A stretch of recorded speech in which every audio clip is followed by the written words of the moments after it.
सभी लोगों को मेरा शुभ नमस्कार। आज हम इस प्रवचन में मन, आत्मा और शरीर के बारे में जानेंगे कि मन मेरा क्या है, शरीर क्या है और आत्मा क्या है, जिसमें मन और आत्मा का सदियों से नाता जुड़ा रहा है। ये मन आत्मा के साथ कभी पशु के रूप में, कभी पंछी के रूप में, कभी जानवर के रूप में, न जाने कितने पेड़ पौधों के रूप में हमारा नाता रहा है। और बीच में जो हमारा ये शरीर है, स्थूल शरीर, ये मेरा नाशवान शरीर है। जब ये मेरा शरीर पुराना हो जाता है या जर्जर हो जाता है तो आत्मा ये जर्जर शरीर को छोड़कर चली जाती है, मतलब फिर वो नए शरीर की तलाश में चली जाती है, नए शरीर को प्राप्त करती है। तो कहने का मतलब हमारा जो मन है सदियों से चला आ रहा है और आत्मा के साथ जुड़ा रहा है। कभी हमारा मन आत्मा के साथ जुड़ा भी नहीं रहा, अदृश्य रूप में हम भटक रहे हैं अपने कर्मानुसार, जिसमें हमको कोई शरीर प्रदान हुआ ही नहीं, न पंछी के रूप में प्रदान हुआ, न पशु योनि में प्राप्त हुआ, न इंसान के रूप में। ऐसे भटक रहे हैं अपने कर्मानुसार। तो कहने का मतलब ये हमारा जो मन है ये अदृश्य रूप में, हवा के रूप में भटक रहा है। और ये मन जब आत्मा के तौर तरीके रास्ते पे जब चलता है तो आत्मा जैसे पावर मन में आ जाती है, तो मन आत्मा में कोई अंतर नहीं रह जाता, जिससे हम एक महापुरुष बन जाते हैं, महान संत बन जाते हैं।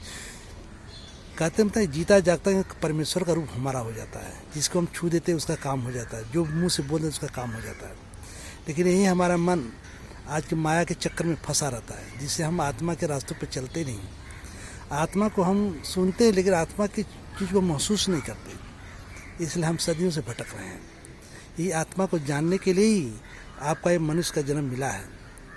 इसलिए कहने का मतलब यह है कि ये जो शरीर है ये भगवान का दिया हुआ भाड़े का मकान है। ये जो शरीर जो आप देख रहे हैं ये भाड़े का मकान है। भाड़े का मकान कभी पशु रहा होगा, कभी पंछी के रूप में था, कभी जानवरों के रूप में था, न जाने नाना प्रकार के आप दुनिया में जन्म लेके आए इस स्थूल शरीर में, जो कि ये नाशवान है। ये शरीर नाशवान नहीं भी हो सकता है।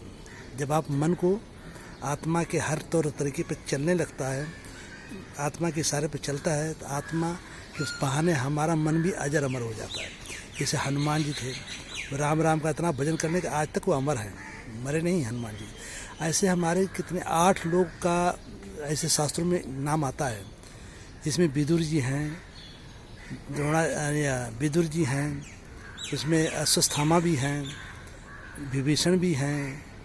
ऐसे न जाने 8 लोग हैं जो कि आज भी अजर अमर है, अदृश्य में भटक रहे हैं, अदृश्य में वो चल फिर रहे हैं। वो हम उनको नहीं देख पाते, क्योंकि उनको देखने के लिए हमारे पास वो ऐसे चक्षु नेत्र होने चाहिए। हाँ, जिनके पास वैसी चीज़ हो तो वो लोग दिखते भी, दर्शन भी देते हैं, लेकिन सबको नहीं। कहने का मतलब वो चीज़ को जानने के लिए आपको वैसा बनना पड़ेगा, तभी आप अजर अमर हो सकते हो, मर नहीं सकते। तो कहने का मतलब जो हमारा जो शरीर है कुछ समय के लिए भाड़े का मकान है।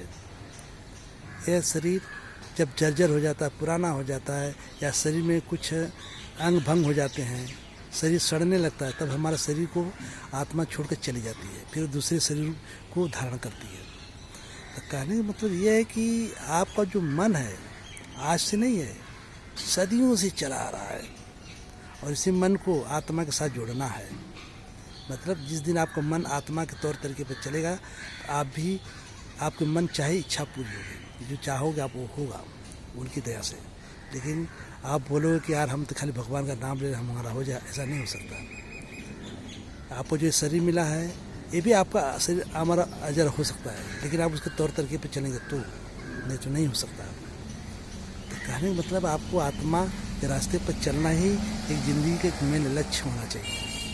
ऐसे देखो, जो कुछ भी कमाएंगे धमाएंगे, कुछ भी प्राप्त करेंगे, एक दिन छोड़ कर चले जाना है। तो मनुष्य का जन्म जो है वो सर्वोपरि परमेश्वर को, आत्मा को जानने के लिए हुआ है।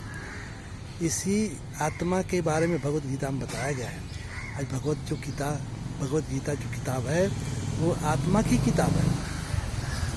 हम जितने भी दुनिया में चीज़ को देख रहे हैं वो आत्मा रूपी हम शरीर को देख रहे हैं। जब तक आत्मा है तब तक शरीर जिंदा है।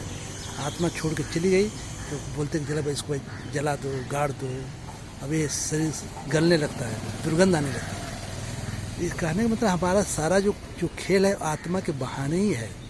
जब तक आत्मा है हम सारी दुनिया को देख रहे हैं, खा रहे हैं, पी रहे हैं, लोगों से बातें कर रहे हैं, आत्मा निकल गई, लोग बोलते चलो इसको गाड़ दो, जला दो, ये होता है। तो कहने वाला मेरा मेन मकसद ये है कि आप लोग दुनिया में आए हैं मनुष्य के रूप में, तो आत्मा को ढूंढें, आत्मा को जानें, आत्मा के तौर तरीके रास्ते पर चलें। वो सारे कानून कायदे भगवद गीता में बताया गया है, और यही आत्मा को दूसरे बातों में अल्लाह बोलते हैं, यीशु बोलते हैं, ये सिर्फ अज्ञानवश हम लोग भेदभाव करते हैं, जबकि एक ही परमपिता परमेश्वर पूरे ब्रह्मांड में है। उसी के नाम अनेकों हैं, अलग अलग रूप उसके हैं, उसकी लीला इतनी है कि उसकी लीला को हम बता नहीं सकते। जो कुछ अपनी आँखों से देख रहे हो, पेड़ पौधे जानवर, ये आत्मा के एक स्वरूप को देख रहे हो आप, कभी पंछी के रूप में, कभी पेड़ पौधे के रूप में। ये जो चीज़ नहीं देख रहे हो वो आप हो, जो चीज़ को आप नहीं देख पा रहे हो वो आप हो, अदृश्य रूप में हो। यही चीज़ है आज के दिन के लिए, इतना ही काफ़ी। Thank you.